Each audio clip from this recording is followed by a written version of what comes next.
Dalam hadis Rasulullah Muhammad SAW, beliau bersabda bahwa akan datang suatu masa Islam itu tinggal nama, Al-Quran tinggal tulisan, masjid dibangun megah-megah tapi jauh dari hidayah. Ulama yang berada di kolong langit merupakan seburuk-buruknya makhluk.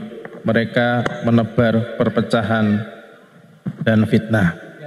Nah, ini mungkin minta penjelasan terkait dengan hadis tersebut, tapi tidak sebutkan dari mana ini yang menyebutkan. Masya Allah. Apa Habib?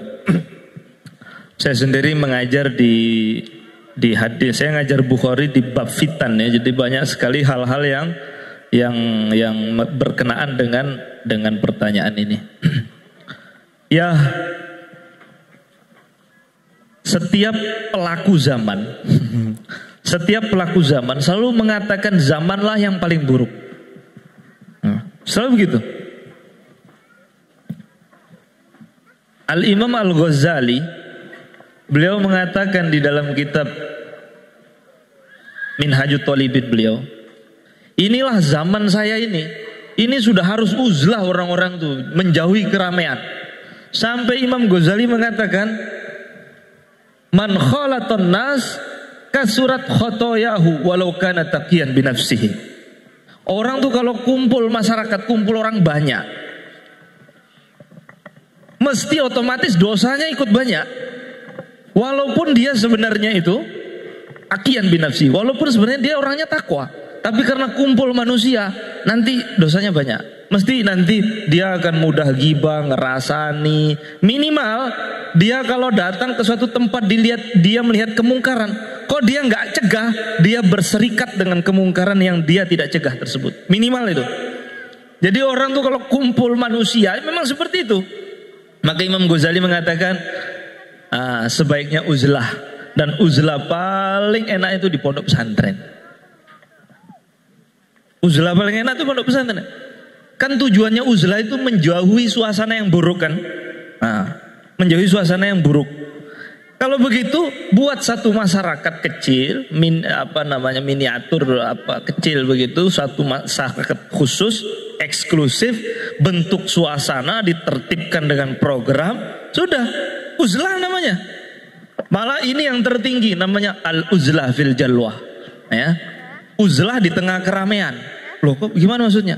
Menyendiri di tengah keramaian, hatinya tawajuh kepada Allah, tapi badannya tetap berkumpul dengan makhluk.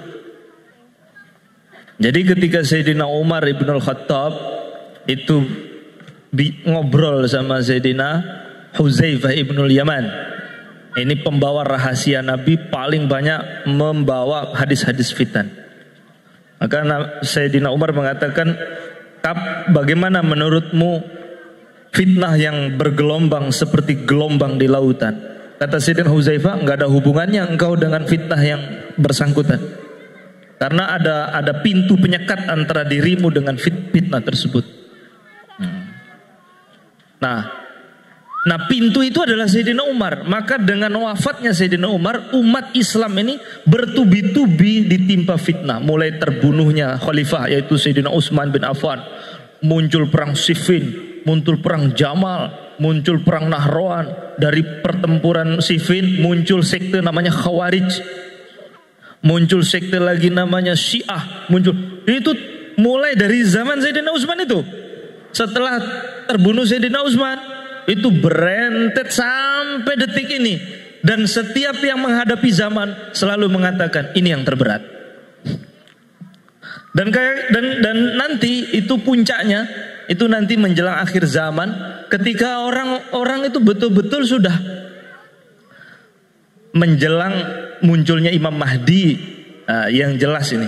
Karena Rasulullah SAW bersabda dalam hadis riwayat Muslim, akan muncul seorang laki-laki dari ahlul baitku, namanya sama dengan namaku, nama ayahnya sama dengan nama ayahku, dia akan memenuhi bumi. Jadi Imam Mahdi itu kebaikan yang dia tebar universal, sebumi, bukan sekecamatan, bukan sekabupaten atau senegara. Bumi, dia akan memenuhi bumi ini dengan keadilan, sebagaimana sebelumnya bumi ini dipenuhi oleh al-jur, yaitu kezoliman. Berarti sebelum muncul Imam Mahdi akan terjadi kezoliman universal. Semua zolim. Sayyidina Ali mengatakan tingkat kezoliman menjelang datangnya Al-Mahdi sampai orang menyebut Allah saja itu langsung dibunuh. Ulama-ulama semua menjual agamanya. Semua ilmu fatwa ditunggangi oleh politik. Semua bisa berubah, yang halal jadi haram, yang haram jadi halal, dikendalikan oleh penguasa. Ketika umat ini menjerit, orang-orang baik begitu lemah ketika itu, mereka butuh seorang pemimpin yang menyatukan mereka, baru muncul Imam Mahdi. Dan itu nanti baru tampak nanti di penghujung. Kalau dibilang sekarang juga nggak apa-apa, memang nyatanya begitu kok. Tapi puncaknya ya istilahnya begini loh. Intinya kezoliman di akhir zaman sampai munculnya Imam Mahdi seperti ibu yang tengah melahirkan. Semakin dia kesakitan, maka menunjukkan bayinya akan sebentar lagi keluar. Pembukaan 1, pembukaan 2, pembukaan 3, sampai nanti pembukaan 5, cenger Imam Mahdi keluar. Jadi zaman ini dia akan semakin merintih umat ini kesakitan karena terjadinya kezoliman secara universal. Semakin terdesak, baru nanti Imam Mahdi keluar. Karena kalau gini loh, film itu baru jagoannya tuh hebat betul, kalau penjahatnya hebat juga betul, begitu kan? Kalau kita mau tahu kehebatan seorang tokoh di film, lihat dulu lawannya siapa.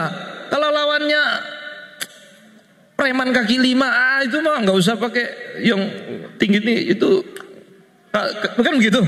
Kalau mau tahu jagoan terhebat, lihat musuhnya siapa. Ketika perang Badar, lawannya Nabi itu siapa? Abu Jahal. Abu Jahal itu siapa? Kata Nabi, Fir'aunu hadil ummah, Fir'aunnya umat ini. Pas. Dari kalangan malaikat turun malaikat Jibril, iblis pun turun ketika itu ikut perang, dan terjadinya bulan Ramadan. Jadi dipilih di tempat yang terbaik, yaitu di Badar, bulan Ramadan, jumlahnya 313 sama dengan jumlahnya para rasul, dipimpin oleh nabi terbaik, sahabat terpilih, turun malaikat 4.000 dipimpin oleh malaikat Jibril, naik kuda namanya Haizum. Dalam riwayat Muslim begitu. Dari pasukan musuh, kafir, pimpinannya Abu Jahal, Fir'aunu hazil ummah. Waktu itu iblis juga gabung ikut perang, menjelma menggunakan wajahnya Suraqah bin Malik al-Mudliji, dalam riwayat begitu. Jadi dari sini malaikat Jibril, yang sini iblis, yang sini Fir'aunnya umat ini nabi terbaik. Pas. Nah Imam Mahdi itu dikabarkan riwayatnya banyak. Kalau lakonnya cuman partai tertentu mah kecil, itu nggak sebanding gitu. Harus universal. Jadi kezoliman yang universal baru pas dengan lakon yang namanya Imam Mahdi. Jadi ketika umat itu menjerit terjepit kezoliman universal, baru muncul Imam Mahdi yang memberantas kezoliman sedunia, sebagaimana yang diriwayatkan oleh Rasulullah tadi. Imam Mahdi akan memenuhi dunia ini dengan keadilan, sebagaimana sebelumnya dipenuhi oleh kezoliman.